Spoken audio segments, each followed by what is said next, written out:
Good evening, everyone, and welcome to Unity of Boulder. We're glad that you're here with us tonight. We appreciate you taking the time out of your busy, busy Saturday to be with us. We know that you could be out knitting a new mask or making socks or something of that nature, but you're here with us, and that's important, and maybe you're actually doing that while you're watching us. Knitting a mask onto your face, that might be an interesting thing to try. But here we are, and tonight's going to be a little bit different. One reason, because I was in UWM, which is Unity Worldwide Ministries board meetings all this week on Zoom, all day long. So I didn't really have much time to write a talk. And if you've been on a computer for that length of time, at least for me personally, about every 3 hours, I lose about 10% of my soul gets sucked into the computer itself. So there's a little bit of time I have to recharge after that and try to get my soul back out of the computer by turning it off and doing something else. So tonight we're going to do some answering of questions, and we sent some questions out to a few people this week that got back to us, and a lot of the questions revolved around relationships. So we're going to answer some relationship questions tonight. So if you are watching us via live stream, you can hop onto the chat on Facebook or YouTube, and Erna is monitoring that live, just in, and she's going to feed me the questions or comments that might come up there while I babble on about anything I can possibly think of to fill this time. So it's going to kind of be like an NPR fundraiser, you know, where it just doesn't go away. They just try to find anything to talk about, and they start talking about the color of the walls and the studio they're in and who might have made those walls and what is plaster made out of and where do you mine gypsum and all sorts of stuff like that. Yeah, so that, no, we'll try to keep it interesting, try to actually get to some points here that matter. And let's see, did I miss anything? I think that's it. I think that's good. Okay, for now. So we're just going to get right into it. And the first question that really formulated out of this was about romantic relationships and finding a partner. And the question was, are romantic relationships a part of Spirit's vision for one's life? Which is actually a very good question. And I think it's possible that it can be, but I don't think that it's necessary that it has to be. So I think it really comes down to where you are on life's journey and what it is you are experiencing. It's not that Spirit sits there, and I'm going to go straight to a quote. And I wanted to sort of clear this up because this is going to help us move on as we address these questions. And this is from the book, The 5 Principles, which is based on our 5 Unity Principles, written by Ellen Davenport. She says, "We've got our theory wrong. God is not the one pulling the strings, making things happen or not happen, keeping us safe or not. We are the ones deciding what shows up in our lives through our focus, our thoughts, our words, and our allowing. We are creating our experience, whether we know it or not." So the question that starts out here is sort of hinting at the idea that something is behind the scenes pulling the strings, that there is sort of this plan in place for my life, and that possibly this lifetime I'm supposed to be with a partner, or possibly this lifetime I'm not, and something has preordained that. And we could pretty much just have a discussion on that all night long, because there's a lot of people, a lot of differing opinions on that concept. Is there a predetermined plan for my life, or is there not? Do I actually have free will in this experience, or do I not? And that comes into play with relationships very much, because we start to think about soulmates. Is there that one person out there for me that maybe I've even traveled lifetimes with, or is it just sort of a hodgepodge, random chance that I might find someone I kind of like, and that's just how it unfolds? So if we sort of remove the idea that something is sitting behind the scenes and really getting into the meddling of our lives, down to the level of whether we should actually have a partner on this journey or not, we sort of erase that concept. I'm not saying there's not a divine plan. I'm just agreeing with Ellen when she says she thinks we have it all wrong. We visualize this concept of something pulling the strings, and that something might be pushing two people together, right, to find this soulmate, to find this perfect relationship, and that we might be a part of that process. But what she's really saying is, no, we are actually creating that process. So in that scenario, then, what is a divine plan? I truly believe in a divine plan. I feel a divine plan at work. For me, in my experience, and I'm going to explain this from my experience because I don't want to say anyone else is wrong. I'm just going to speak from my personal experience. Imagine the Big Bang, the concept when everything began. That is when the plan was put in place. And if simply the plan spoken at that moment that brought everything into existence was just the word good. It was simply the word good. And that therefore the divine plan is simply for us to keep striving towards good, towards enjoyment, towards peace, towards something better, towards enlightenment, towards unfolding. So it's not that it sits there and says, all right, you're going to do this, then you're going to move there, and it's playing with a chessboard of pieces that we're all on, but that there is this impetus or there is this pulse moving through existence, moving us to good, moving us towards something better. And that we have a choice as individuals to align with that divine plan and move towards goodness, move towards something better, or to sit stagnant and not do anything and try to fight this, or actually to regress and move against it and move towards what we might call bad, even though I don't personally believe that exists. We're just moving away from good. We're pulling away from the divine plan. So in that essence, we go, all right, so there isn't this specific ordered plan that says when Shad reaches 38 years old, he's going to meet this person, and then they're going to have this experience and go in this direction. But there is this plan that says, Shad, always be open and seeking good. Always be moving towards good. And when your life is not doing that, you have work to do on yourself to find more ways to move towards good. It frees up a lot of opportunities then in my life to say, all right, well, am I predestined to find Erina, or am I moving on a path towards good? And Erina is included on that path with me. As she moves towards good, we both stepped into the same lane of good and we started walking together. For me, that's a very empowering concept, right? Because it's disempowering to think that something else is already decided, whether I'm going to have a relationship in this life or not, that is going to be valuable and uplifting and enjoyment and something I can share with somebody else.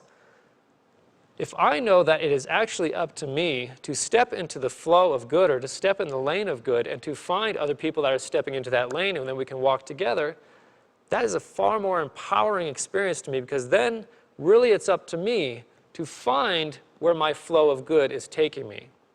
And that can apply to anything we have in life, not just relationships, but career and finances and housing situations and car situations and all these health situations.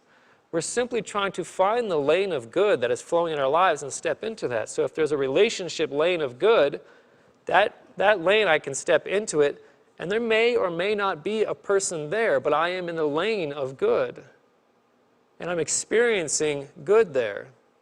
Whether there's a person there with me or not, but I'm in that lane of good, and in that lane of good, the next person who steps into that lane with me may be able to join me in that lane of good, and we can travel together. But that doesn't mean that we're stuck together. Like we've both stepped in this lane. It's like, oh, all right, well, I guess it's you. You know, we just happen into the same lane. That's unfortunate. You're not that great, but we'll do what we can going forward. It's that we're now allowed to share an experience, and as two evolving beings, we get to choose how we're going to walk on this road of good together. And one of the amazing things that I realize we're in today in society, we're becoming more open-minded about relationships, which I think is a beautiful and awesome thing. There's still a lot of cultural push to move people into relationships and into marriage with specific sexes or specific types. There's still a little bit of that around, but we're becoming more open about our concept of what a relationship is. And we're not so held up on the old idea that you have to go find a heterosexual partner and you have to marry them and move on. We've opened up our concept. We've understood more about homosexuality. We've understood more transgender. We're understanding that relationship isn't necessarily about finding someone as soon as you can, marrying, staying with them your entire life, and then dying together. But we're recognizing that maybe you need to take more time in your life and recognize where is this flow of good. And you might flow in and out with a few people before you lock on to someone, if that is your journey. But we're not so much being pressured into as young adults to say, all right, when are you getting married? You're getting into your teens, you got to start looking for that mate. You got to be definitely married by your early 20s so you can get those kids, you're going to have that house, you can do that thing. We're sort of letting that fade out, which means we're really opening up the possibility of people unfolding on their own timeline in their own way as they probably were meant to be, so that they can grow and mature and expand and actually lock in with whoever or whatever they're supposed to be locked in with at the right time, instead of the societal pressures pushing people together, probably prematurely, before they were supposed to be. Now, there is obviously a lot going on, so I can't even say an arranged marriage is a bad thing. It might be the perfect thing on someone's journey, but we're becoming more open-minded about the process. And I have friends who've rewritten the idea of a committed relationship, and they do 4 or 5 year relationship contracts. And they consider themselves committed to each other for that period of time. And at the end of that period of time, they get together and they decide if they want to renew that contract. And they move on in that fashion. So they don't feel confined by the societal limitations that have put on what a relationship is. And all of those things are being challenged right now. I'm a big proponent of marriage and staying with a partner for a lifetime, if you can, if that works for you. But that doesn't mean that's what's best for everyone. So I don't even know what I'm talking about anymore, but that was that. Okay. Well, if I'm not even talking about relationships anymore, then I just go off on something else. I hope we accomplished something. All right. The questions are just pouring in, a lot of blank nothingness here. And that's usually what I like to see in an interactive relationship, is like you walk in a room full of people and they just stare at you quietly. Which is quite often like our Zoom meetings we have with the ministers panel. Or Jack Satish and I will get on there and people just stare at us and we'll have to talk to each other. But they eventually pipe in and get used to it. But all right, I'll go on to the next question. All right, so the question says, if so we're assuming that you are supposed to have someone in your life. It's saying, if so, if we are supposed to have someone in our lives, what is a way to go about having that person come into a life that is honoring God and surrendering? So it's basically asking, what is the process of bringing that person into your life? Suppose you come to a time in your life and you're saying, I want to have a partner in this journey. What is the process I can do to get there? Well, when I thought about this question, I realized you really have 3 options when you reach that point in your life. And many people reach that point several times in their life. They reach it when they're young. They might actually get married. They might get divorced. They reach it again, or they might be dating multiple times in life. We're going to come about this in different ways. We got 3 options. You can actively pursue a partner. That is option 1. You can be passively open for a partner to appear in your life. That's option 2. Or you can give up. That is option 3 altogether. Now, if we were to look at this and think about, well, what is the best choice out of those options?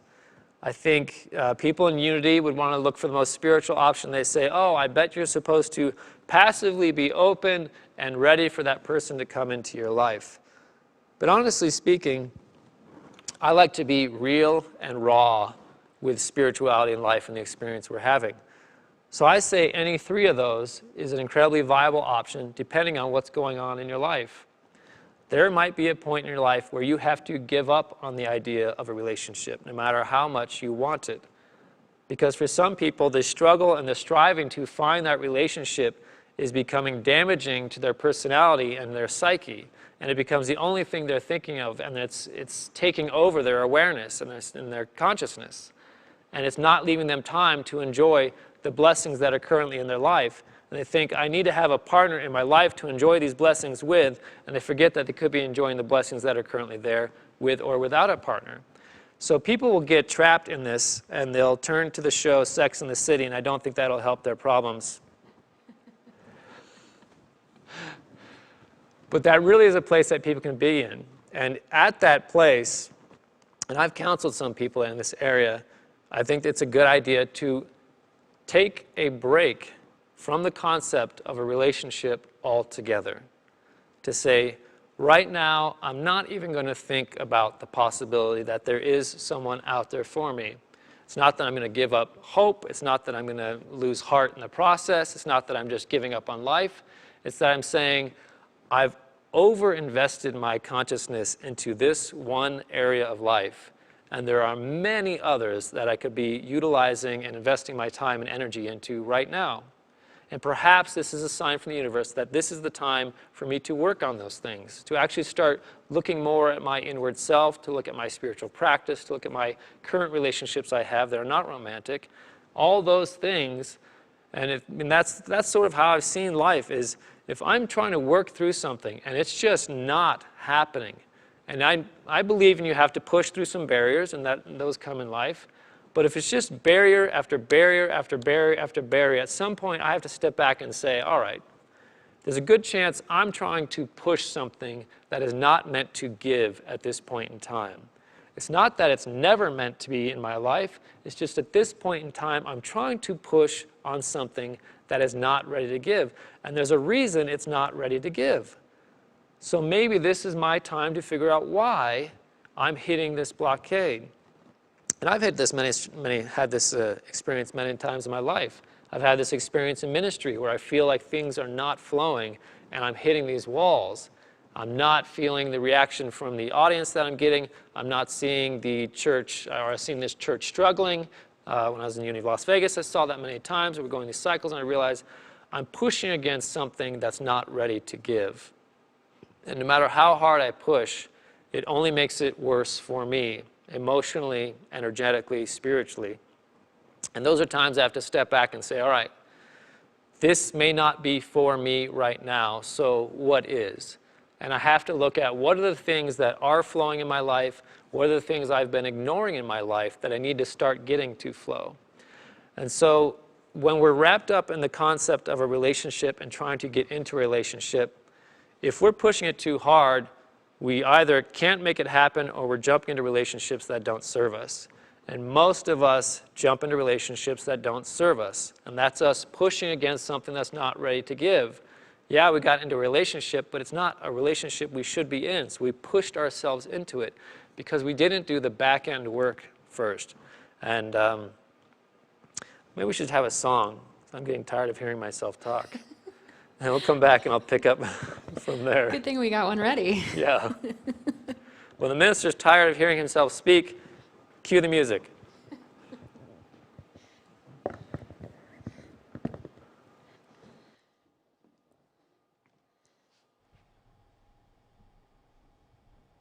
It's a good time for everybody to type some questions in there too.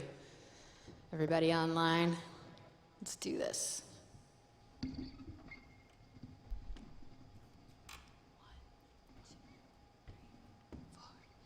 I will remember you. Will you remember me? Don't let your life pass you by. Weep not for the memories.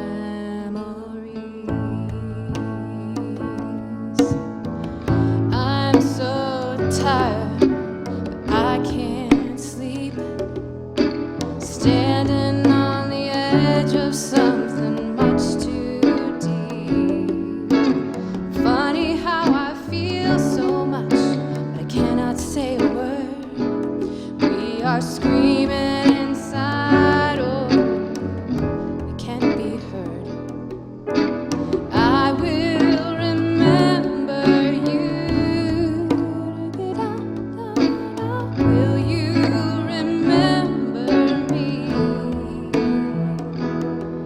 Don't let your life pass you by. Weep not for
not for the memories.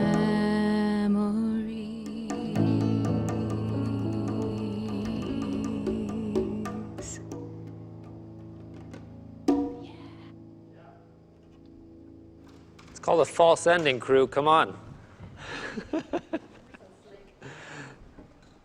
That's the type of communication we have around here. We never tell our crew what's actually going on. Sorry, Dan. Sorry, Josh.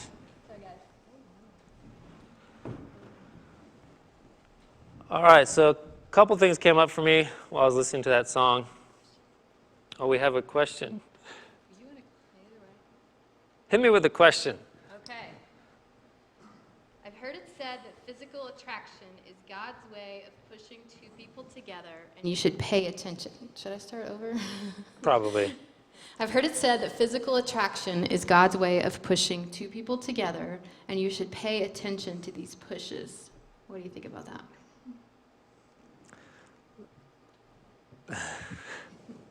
I think that's a very dangerous concept to live by, but so I'm going to read this because this actually addresses that directly.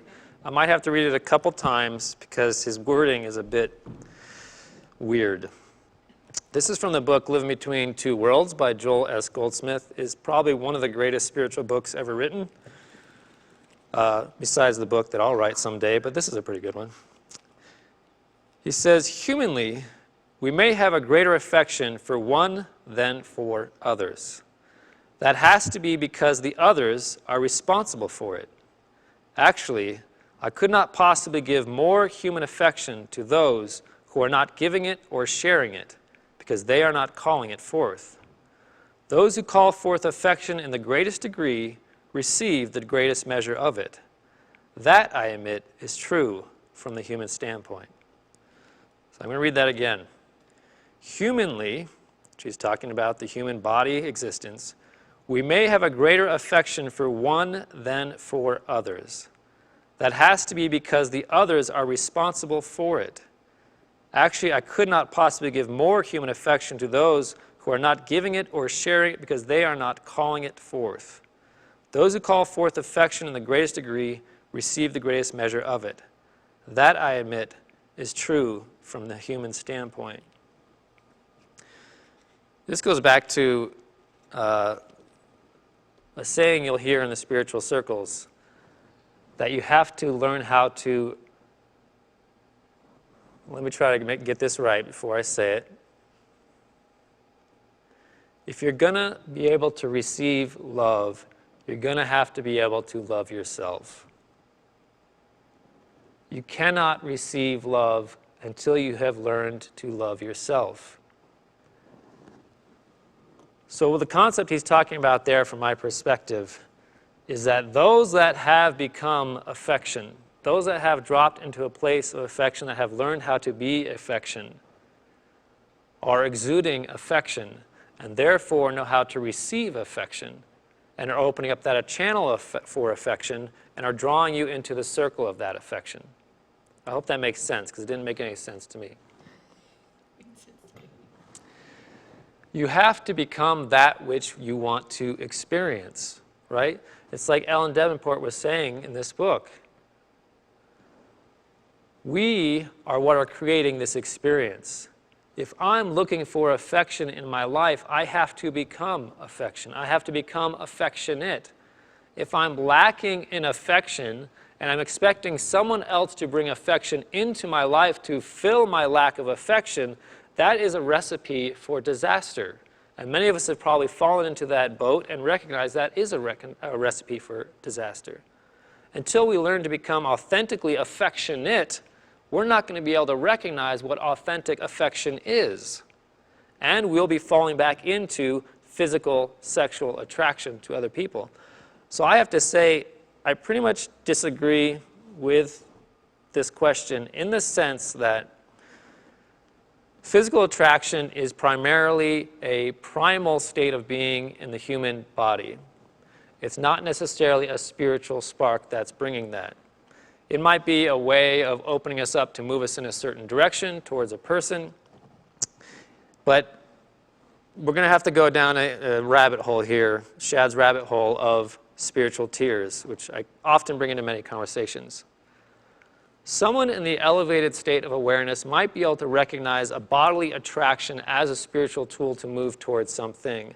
But someone still trapped in the lower awareness of thinking from the reptilian brain and feeling the physical attractions of the body is attracted to pretty much anything they run into of the opposite sex or of the gender that they desire.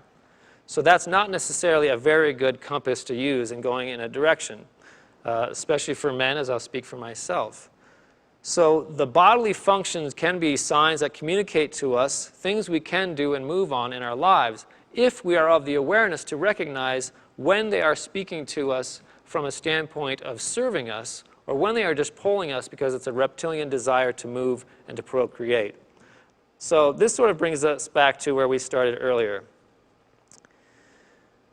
If things are not working relationship-wise, I'm in difficult relationships or I can't find a relationship, it's a time to step back and to check into what's really going on.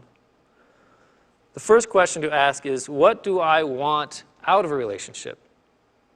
What is it that I'm trying to get out of a relationship? And then to shift that to, what is it I actually need out of a relationship?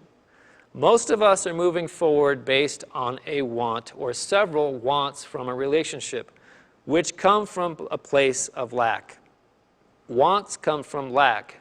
I don't feel love. I want you to bring love into my life. I don't feel fulfilled. I want you to plug this hole of emptiness in my life and help me feel fulfilled. I don't feel like I had a connection with my father. I want you to come in my life and represent this connection with my father or mother. We have these points of lack and we're expecting someone else to come in and fill these holes. So if we get real with ourselves in that moment and we say, what is it I want out of a relationship? Because those wants are only attracting more in harmony into my life. So we really got to lay those wants out and either deal with them, which we have to do anyway. We have to deal with why we have those wants. But then we have to step back of that and get back to the, what is it I actually need out of a relationship?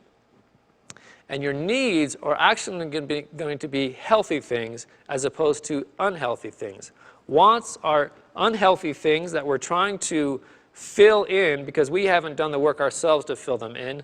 But needs are things that come from a deeper place of being that when they are fulfilled, we do feel the joy, we do get uplifted, we do move forward. So the final question that we had actually here from the ones that came in was, what is the purpose of romantic relationships in our lives from a spirit-based perspective? And I really appreciate that they said from a spirit-based perspective, because I could talk ad nauseum about what is the purpose of a romantic relationship in the physical experience, but from the spirit-based perspective, what is the purpose?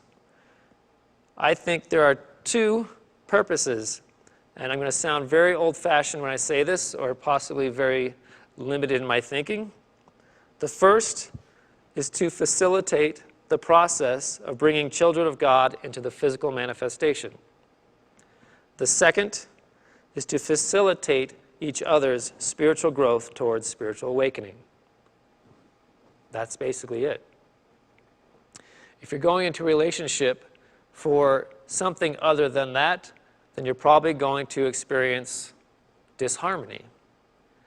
If you're not going into a relationship, and this is something I really have worked a lot on in my life. I'm only talking about things that I have worked on in my life. I've had relationship problems. I've gone through a divorce. I've had to deal with all of these things in my life and recognize, what is it I'm trying to get out of a relationship that's not real and authentic and is not a need? Those are the things that are pulling me in my personal life towards people that are not working for my highest and best, and ergo I was not working for their highest and best. When I clear the slate of those wants, I want better finances, I want a better partner that can help me do the chores around the house, whatever it is, the stuff that we've got on the plate of wants. We get back to that need is, I need support on my journey in this process.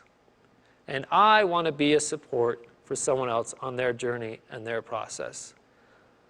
To come to that place takes a lot of spiritual growth, because now we're talking about not just a partnership where we get to point out each other's problems and we get to point out each other's foibles and mistakes and blame each other for everything, but a relationship where we're actually actively helping each other grow. Not necessarily verbally and saying, oh, you did that wrong, you know, you should have done it this way, but energetically and spiritually and through example. That we're both there to help each other grow. It's not that I'm marrying you to cook my dinners. It's that I'm marrying you, you cook my dinners, you facilitate me doing this, and I clean up and I clean the house afterwards to facilitate you doing that. We become a partnership on the path. We don't fight each other as we both go out to journey towards the things we enjoy in life. We bless each other as we go out to do those things. So that's something that becomes very important when you're looking for a partner. You pretty much can throw out whatever piece of paper you have or digital file you have on the type of person you're looking for, because most of that is usually garbage. You're going to have so many preconceived notions in there about the type of person you want to see. They're tall, dark, and handsome, or they're well off, or they're adventurous, or they're this and that. And I talk to people about this idea that sometimes things are meant to be done alone. Sometimes things are meant to be done with friends. And sometimes things are meant to be done with a partner.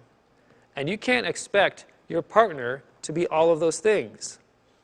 People will say, I love scuba diving, my partner doesn't, and this just doesn't work. It's like, well, I'm your minister, and I don't love scuba diving. Do you have an issue with that? Well, no, you're my minister. Exactly. There's a role in your life that isn't going to be everything. You can't walk into a church and expect your minister to love scuba diving and scuba dive with you. Why would that be your partner? I love rock climbing. I love mountain biking. I love watching TV. I love knitting, whatever. And my partner doesn't want to do this with me. Your partner is not supposed to be everything and everyone that you ever wanted out of life. They're your partner on the journey, which means they may be able to say, go and mountain bike. That's awesome. Enjoy it with your friends. Do that. That's a beautiful thing. And then when I want to go and go out dancing or whatever it is with my friends, I go, great, beautiful, do that. That's your thing. Enjoy that. You can't expect your partner to be all things. So then it comes back to, what do I really need out of a relationship versus what do I want out of a relationship? We might say, I want someone to go mountain biking with and skiing with and skydiving with and to love with and cuddle up with and watch TV with and to also raise children with. Well, you're just narrowing and narrowing and narrowing into this ridiculous channel of a person that probably doesn't even exist on the planet. Because not only are they going to have to fulfill those needs, they're also going to have to put up with your BS, which is not likely. So you say, what am I looking for? Maybe it is, I'm just looking for someone to share time with, to share the experiences I've had in life. And it might even be, I go out and travel by myself, and I come back and I share my journey with that person.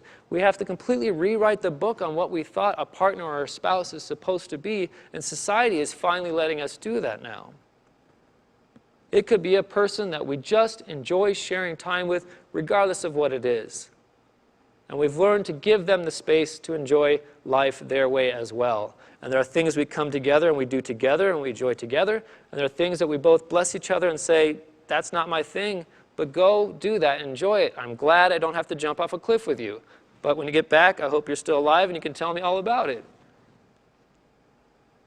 So I really invite people to start redefining what that is for you. You can throw looks out the window. You can throw your idea of height and hair color and maybe even gender out the window. You can start opening the palette to say, there's possibly a person out there for me and they might be right next to me. I never noticed them because I have so narrowed my view on what a partner is supposed to be that I haven't ever allowed that person to arrive. I've created a razor edge that they can't even walk on. But now perhaps I'm going to actually open myself up more, look at what it is that I need out of a relationship from a spiritual standpoint. I'm going to get all of these wants out of the way. I'm going to step into that flow of good towards relationship and see who's on that path with me. And you'll probably be surprised to find out that that person's been at least nearby most of that time or accessible to you.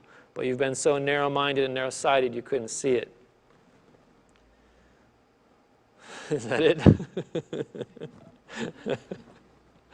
Did I cover everything imaginable with relationships yet? Todd, do you have any questions?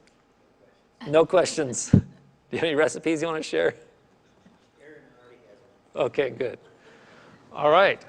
Well, maybe we've done it. And of course, this is an ongoing process. If you have any follow-up questions after this, you can email me, or you can, I don't know, you could probably find some way to find me. You can message us. And in the coming months, we'll probably be gradually opening back up, and you'll be able to talk with us again in person, and we'll look forward to that. And of course, we do spiritual counseling here at Unity of Boulder, and relationship counseling. But it is good to know that spiritual counseling is different than counseling. Spiritual counseling is designed to not last very long. It's really recommended to be only 3 or 4 weeks or 3 or 4 sessions together, because we're applying spiritual tools to work on, and then you go out and work on these tools. It's not there to go over the same problems over and over again. It's to get the information and then to go apply and see how that works in your life. So we do that. Jack, Santish, and myself do that. We do marriage counseling of those things, but it's always from a spiritual nature that we're looking to apply these spiritual tools, not just dive into the problems. All right, we're going to take a time for some silence and meditation as I fix my shoes and my pants.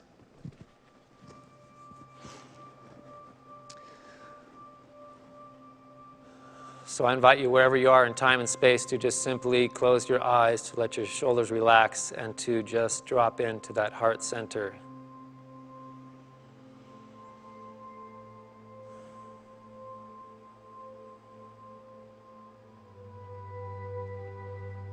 Wants are what happen in the brain, attached to desires. Desires and wants working together begin to trick us into thinking that they are a need. I need someone to do this in order to make me happy. I need someone to look like this in order to make me happy. I need someone to act like this in order for me to be fulfilled. This is the trickery of the mind. But when we slow down and we drop in and we bring into a place of silence, our actual needs are resting deep down in there.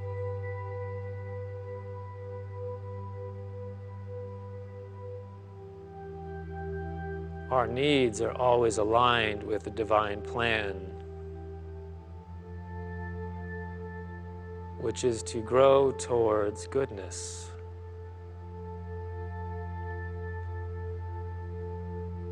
To be more joy, to be more peace, to be more love, to be more kind, to be more empathetic, which in turn means we become more attractive, which in turn means we become more able to recognize love, joy, peace, abundance, but not only to recognize it, but to begin to align with it. And as we align with these things, we'll notice that other people are stepping in line with us, who are following the same path.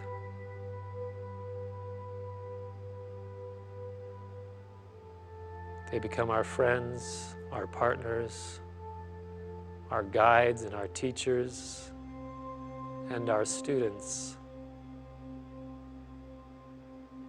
As we grow and expand, we begin to recognize where we are meant to go. Not because the events have been predetermined or predestined,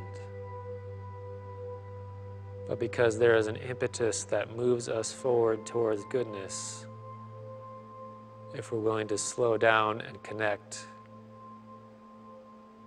and allow ourselves to go in that direction.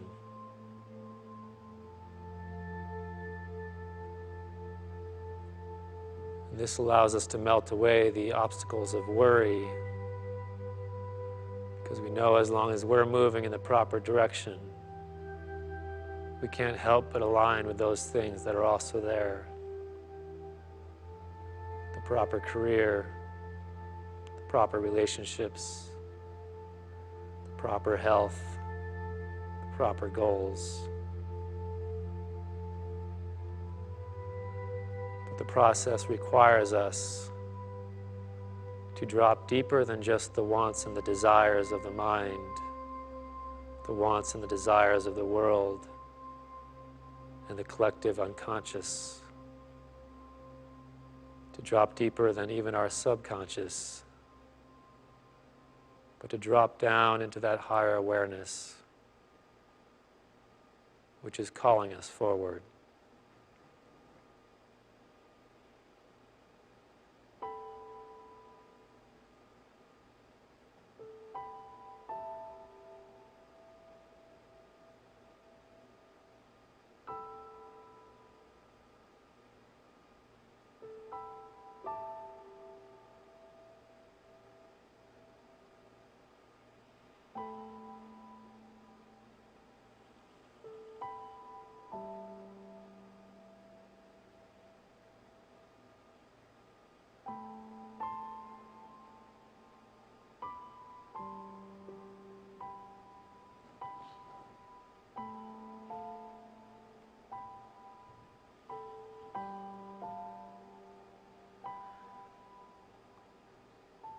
And as we begin to bring closure to this time of stillness and internal reflection, we allow ourselves as a first step to become more aware of these wants and these desires as they come to the mind throughout the day. And to allow ourselves to slow down just enough that we don't just follow in that direction. We don't just follow an impulse, but we slow down enough to check whether that desire and that want really aligns with a spiritual need.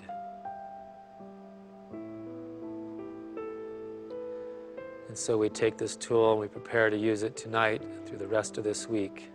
And we're grateful that we've been blessed with this opportunity. And so it is. When we're ready, we open our eyes.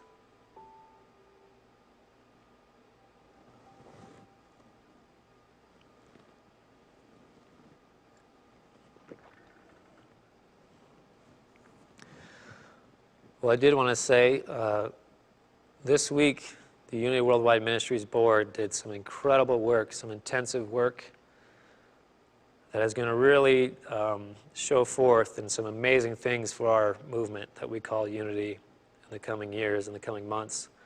That I'm very excited about, that I feel has been long overdue. And we as a group went to some difficult places and are going to be facing some challenges ahead to make the changes that are needed to take this movement where it needs to go.